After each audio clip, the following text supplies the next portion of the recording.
Hello friend, मैं प्रतिमा Singh cutie FM 5.5 दिल में आपका स्वागत है। मैं आ गई हूँ दोपहर में एक बहुत ही प्यारी स्टोरी लेकर के। तो आज की स्टोरी कोई लव स्टोरी नहीं है, बट हाँ मोटिवेशनल स्टोरी ज़रूर है, जिससे आपको एक नई सीख मिलने वाली है आज। तो आज की स्टोरी का टाइटल है सफलता कहानी नज़रिए की।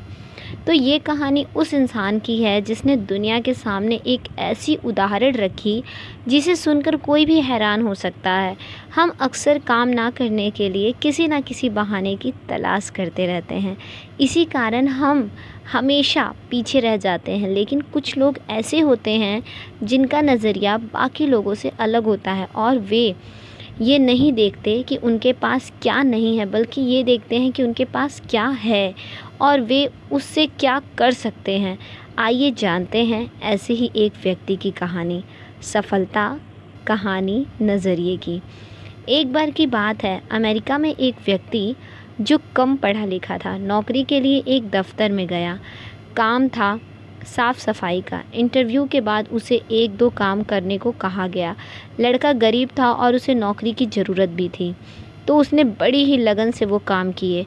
काम देखने के बाद मालिक ने कहा, शाबाश, मुझे तुम्हारा काम बहुत पसंद आया, मैं तुम्हें ये नौकरी देता हूँ। तुम अपनी ईमेल आईडी मुझे दो, मैं तुम्हें अपॉइंटमेंट लेटर भेज देता हूँ। लेकिन सर, मैंने तो ईमेल आईडी बनाई नहीं। क्यों? आजकल तो सब ईमेल आईडी बना कर रखते हैं, इसके बिना तो काम ही नहीं चलता।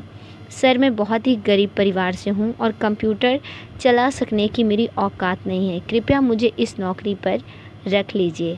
देखो, मैं मानता हूँ कि तुम इस नौकरी के काबिल हो, लेकिन हम ज्वाइनिंग ईमेल से ही करवाते हैं, इसलिए तुम जा सकते हो। इतना सुन लड़का निराश होकर वहाँ से निकल गया। रास्ते में चलते चलते उसने देखा कि एक औरत सब्जी वाले के टमाटर के बारे में पूछ रही थी और उसके पास टमाटर नहीं थे। औरत बूढ़ी थी और बाजार जा नहीं सकती थी। तभी उसे एक ख्याल आया।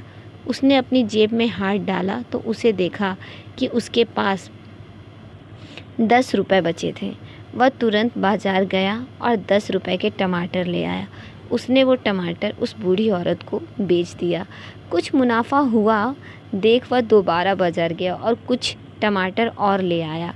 उन टमाटरों को लेकर वह घर घर गया और उन्हें बेचने की कोशिश की। 2-4 घर घूमने के बाद एक घर में किसी ने 15 रुपए में टमाटर खरीद लिए।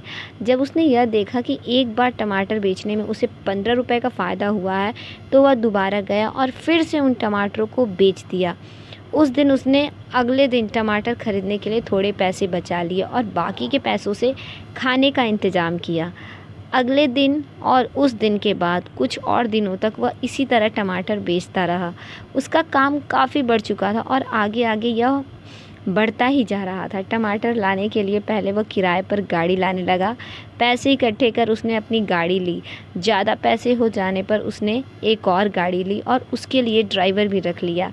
ये कोई किस्मत का खेल नहीं था, यह सब उस लड़के की सूझबूझ और हिम्मत का परिचय था।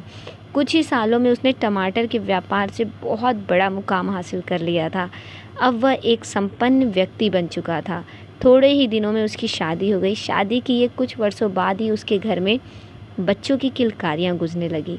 अब उसे किसी भी चीज़ की परेशानी नहीं थी। सब चीज़ों से जब वह बेफिक्र हुआ तो उसने सोचा कि अब उसे अपना बीमा करवा लेना चाहिए।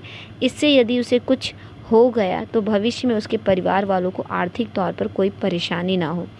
बीमा करवाने के लिए उसने बीमा एजेंट को फ़ोन किया। अगले दिन बीमा एजेंट उस व्यक्ति के पास आया। फॉर्म भरते समय सब कुछ भरने के बाद एक कॉलम खाली रह गया। यह कॉलम था ईमेल आईडी का। उस एजेंट ने पूछा, सर, आपकी ईमेल आईडी क्या है? सॉरी, मेरी कोई ईमेल आईडी नहीं है। एजेंट को लगा कि वो मजाक कर रहा है। सर, क्या मजाक कर रहे हैं आप भी? मैं कोई मजाक नहीं किया, सचमुच कोई ईमेल आईडी नहीं है। सर, आपको पता है अगर आपने ईमेल आईडी का उपयोग किया होता तो आपका व्यापार और कितना आगे बढ़ सकता था। आपको पता है आज आप क्या होते? एक कंपनी में मामूली सफाई वाला। इस उत्तर से वो एजेंट स्तब्ध रह गया। उसे कुछ समझ नहीं आया। तब उस व्यक्ति ने उसे अपनी कहानी सुनाई, जिसे सुन एजेंट को यह एहसास हुआ कि इंसान के अंदर इच्छा हो तो वो कुछ भी हासिल कर सकता है, और इसके लिए ज़रूरी नहीं कि उसके पास सभी साधन मौजूद हों। दोस्तों, ऐसे ही परिस्थितियाँ हमारे जीवन में भी कई बार आती हैं। तब हमें लगता है कि काश अगर ये चीज़ हमारे पास होती तो आज हम कहीं और होते। लेकिन ऐसा कुछ नहीं होता। हमें अपना नज़रिया बदलने की ज़रूरत है। हो सकता है वो चीज़ भगवान ने हमें इसलिए ना दी हो कि हम उससे ज़्यादा प्राप्त करने के काबिल हों, परंतु ज़्यादा पाने का प्रयास ना करके मौके तलाशते रहिए जो हमें आगे बढ़ा सके। एक बार खुद कोशिश तो करो, अपना नज़रिया बदल कर तो देखो, उस विचार को अपने मन में तो लाओ। छोड़ दो रोना उस चीज़ के लिए जो तुम्हारे पास नहीं है, और बदल दो दुनिया को उन चीज़ों से जो तुम्हारे पास है। अगर तुम आज हार नहीं मानोगे तो आने वाला कल तुम्हारा होगा, और यदि तुमने आज हार मान ली तो आने वाला कल भी नहीं आ पाएगा। हालातों को दोष देना छोड़िए, कदम बढ़ाइए। मंजिलें उन्हीं को मिलती हैं जिनकी ज़िंदगी में सफ़र होती है। छोड़ देते हैं जो कारवां अक्सर किस्मतें उन्हीं की सोती हैं। छोड़ देते हैं जो कारवां अक्सर किस्मतें उन्हीं की सोती हैं। तो फ्रेंड, स्टोरी ना बहुत प्यारी है और हमें एक बहुत ही प्यारी सीख दे के गई। सफलता ज़रूरी नहीं है हमारे पास सारी चीज़ें हों तो ही हम किसी चीज़ को हासिल कर सकते हैं। कभी कभी हमारे पास जितनी चीज़ें हैं ना, अगर उतने से ही हम कोशिश करें तो बहुत बड़ी चीज़ हासिल कर सकते हैं। तो आप भी ऐसे मेहनत करो और मन लगा के अपने काम को करो, ताकि आप भी अपनी लाइफ में बहुत आगे जा सको, और अपनी किस्मत को, अपनी ज़िंदगी को दोष देना बंद करो। भगवान ने आपको जितना दिया है, जो दिया है, बहुत दिया है, और आपको इतना दिया है जितना और लोगों के पास शायद ना हो।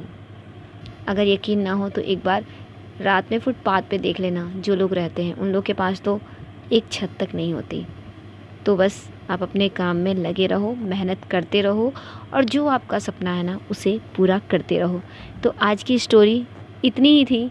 कल फिर लेकर के आऊँगी एक न्यू स्टोरी आपके लिए, चाहे तो मोटिवेशनल, चाहे तो लव स्टोरी, या फिर कोई हंसी मजाक वाली प्यारी सी स्टोरी। ठीक है, तो तब तक के लिए take care and bye bye.